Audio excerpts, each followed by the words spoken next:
think everyone should tell their story. Because the point about telling your story, no one can tell your story the way you can. That's right. Now, people can talk about you.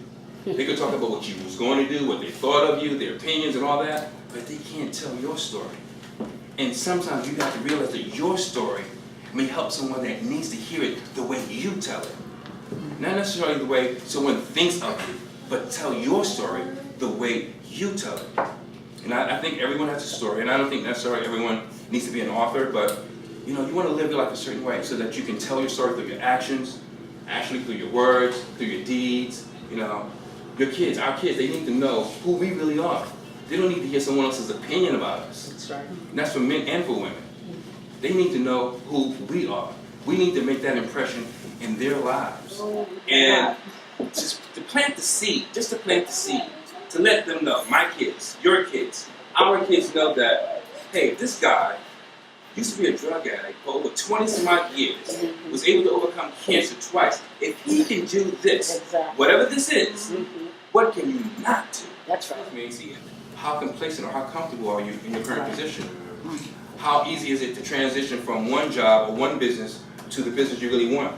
Are you doing what you said you wanted to do when you were a little kid, or are you doing what your parents or your friends decided to do? You know, I went to high school, we had to take tests. I went to aviation, which is about, you know, auto mechanics. I didn't know that. I thought it was about flying planes, and I didn't want to fly planes. But I went there anyway. The guy says, if you're here to learn how to fly a plane, you can leave now. I sat there. I didn't move. People get stuck, and they don't want to be there. And you wind up getting good at what you really don't want to do. Radiate the brain, change the game. You only live once. That's right. YOLO. I heard Les Brown for the first time. And he said something that changed my life, and I'll never forget it.